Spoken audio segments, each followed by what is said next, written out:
guys, today we are starting with our discrete math series. So first let me tell you about what is graph in discrete math. So we will discuss about what is graph, size of graph, degree of graph, type of vertex, handshaking theorem, type of graph, terminology of graph in this video. तो हम इस video में इन सारे topics को cover करेंगे. तो चलिए सबसे पहले हम लोग बात करते हैं what is graph. Graph is a combination of vertex and edges. जो हमारा ग्राफ होता है वो वर्टेक्स और एजेस का कॉम्बिनेशन होता है. अब हम लोग इसकी फॉर्मल डेफिनेशन इस तरह दे सकते हैं, graph is a non linear data structure consisting of nodes and edges. अब सबसे पहले हमारे मन में ये बात होती है कि नॉन लीनियर डेटा स्ट्रक्चर होता क्या है. नॉन लीनियर डेटा स्ट्रक्चर वो डेटा स्ट्रक्चर होता है जिसमें एलिमेंट्स एक सीक्वेंस में स्टोर नहीं होते हैं, और ग्राफ उसी नॉन लीनियर डेटा स्ट्रक्चर का एक फॉर्म होता है. अब हम लोग ये देखते हैं कि ग्राफ को मैथमेटिकल फॉर्म में कैसे रिप्रेजेंट किया जाता है. ग्राफ को हम लोग मैथमेटिकल फॉर्म में GVE से रिप्रेजेंट करते हैं, जहाँ सेट ऑफ वर्टेक्स को VG से और सेट ऑफ एजेस को EG से रिप्रेजेंट किया जाता है. अब हम लोग एक एग्जांपल में देखेंगे कि VG और EG को हम लोग किस तरह लिखते हैं. जैसे यहाँ पे हमारे पास एक एग्जांपल है. अब हम लोग देखेंगे VG क्या होता है, हमारा सेट ऑफ वर्टेक्स होता है. अब हम लोग इसको कैसे लिखेंगे, ABCD हमारा वर्टेसेस हैं. तो सेट ऑफ वर्टेक्स क्या हो गया, A, B, C, D. और EG क्या होता है, सेट ऑफ एजेस. एजेस हमारे पास क्या क्या है, E1, E2, E3, E4, E5 and E6. इसको हम लोग इस तरह भी लिख सकते हैं, E1 को AB, E2 को BC, E3 को CD और E4 को DA लिख सकते हैं. तो हमारा EG रिप्रेजेंट करने के दो तरीके होते हैं, या तो हम लोग E1, E2, E3, E4, E5, E6 से रिप्रेजेंट करें, या फिर हम लोग लिख सकते हैं AB, BC, CD, DA, DB, AC. अब हम लोग देखेंगे कि E1 जो होता है उसको जब हम लोग मैथमेटिकल फॉर्म में पढ़ते हैं तो लिखते हैं E1 incident on A and B. और A और B दो वर्टिसेस हैं जो एक दूसरे के एडजेसेंट हैं. तो यहाँ पे ये कहा जाएगा A and B are adjacent vertex, जबकि A और C एक दूसरे के एडजेसेंट नहीं हैं, तो इन दोनों को एक दूसरे के एडजेसेंट वर्टेक्स नहीं कहेंगे. अब हम लोग बात करते हैं what is order of graph. If G is a finite then number of vertex in graph is denoted by VG is called order of graph. इसका मतलब ये हुआ किसी ग्राफ में जितने नंबर ऑफ वर्टेक्स प्रेजेंट होते हैं वो उसका ऑर्डर होता है. जैसे यहाँ पे नंबर ऑफ वर्टेक्स क्या है, 1, 2, 3, 4. तो यहाँ इसका ऑर्डर हुआ 4. अब हम लोग बात करेंगे साइज ऑफ ग्राफ.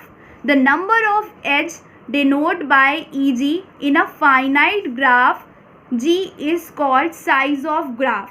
इसका मतलब ये हुआ कि किसी ग्राफ में जितने नंबर ऑफ एजेस प्रेजेंट होते हैं वो उस ग्राफ का साइज रिप्रेजेंट करता है. जैसे यहाँ पे कितने नंबर ऑफ एजेस प्रेजेंट हैं, 1, 2, 3, 4, 5, 6. तो इस ग्राफ का साइज है 6.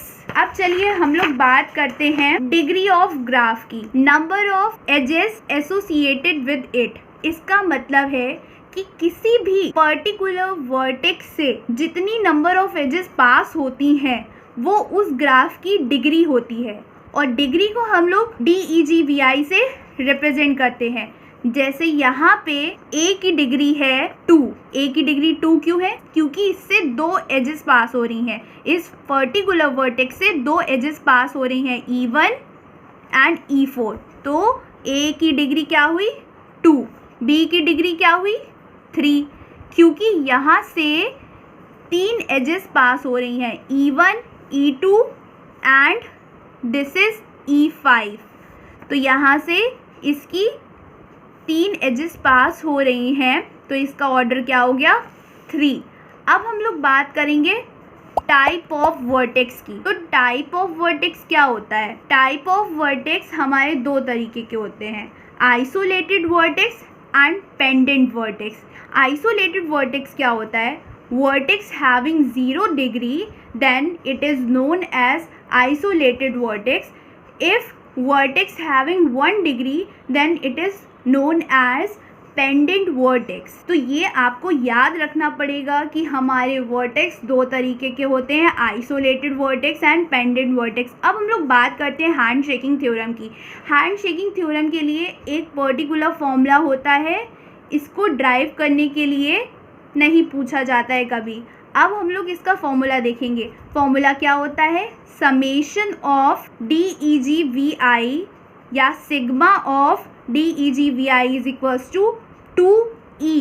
यहाँ पे I जो है वो 1 से स्टार्ट होगा और N तक चलेगा. DEGVI का मतलब है किसी भी ग्राफ में जितने नंबर ऑफ वर्टेक्स प्रेजेंट है उसका समेशन 2E के बराबर होता है, जहाँ पे E है हमारा नंबर ऑफ एजेस. ठीक है, ये हमारी हैंड शेकिंग थ्योरम होती है. अब हम लोग बात करेंगे टाइप ऑफ ग्राफ. ग्राफ हमारा मेनली दो तरीके के होते हैं, एक तो सिंपल ग्राफ होता है और मल्टी ग्राफ होता है.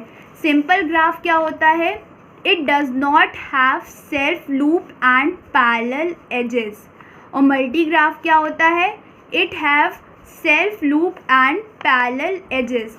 एक सिंपल ग्राफ में कितने मैक्सिमम नंबर ऑफ एजेस होते हैं वो इस फॉर्मूले से फाइंड कर सकते हैं. E max is equals to NN-1/2. अब हम लोग बात करेंगे टर्मोलॉजी ऑफ ग्राफ. किसी ग्राफ की टर्मोलॉजी क्या होती है? किसी ग्राफ की टर्मोलॉजी होती है वॉक. वॉक का मतलब होता है उस ग्राफ में हम लोगों को वर्टेक्स और एजेस को ट्राइवर्स करना. अब दो तरीके के वॉक होते हैं, open walk and close walk. Open walk क्या होता है? ओपन वॉक में हम लोगों का कोई लूप नहीं बनता, जबकि क्लोज वॉक में हमारा ग्राफ में लूप बनता है. ओपन वॉक के दो फॉर्म होते हैं, ट्रेल और पाथ.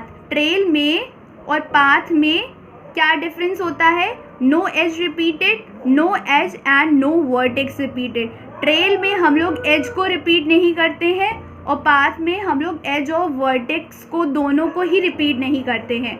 और क्लोज वॉक के दो फॉर्म होते हैं, सर्किट और साइकिल. सर्किट में भी हम लोग एज को रिपीट नहीं करते हैं, साइकिल में हम लोग ना एज को और ना वर्टेक्स को रिपीट करते हैं. तो हमारा ये टर्मिनोलॉजी है. सो गाइज, हम लोग इसके बारे में डीप में नेक्स्ट वीडियो में देखेंगे. So stay tune with us. If अगर आपको ये वीडियो अच्छा लगा हो तो please do like, share and comment. और हमारे इस चैनल में और भी कंटेंट्स अवेलेबल हैं. So please guys do check it out for this and thank you.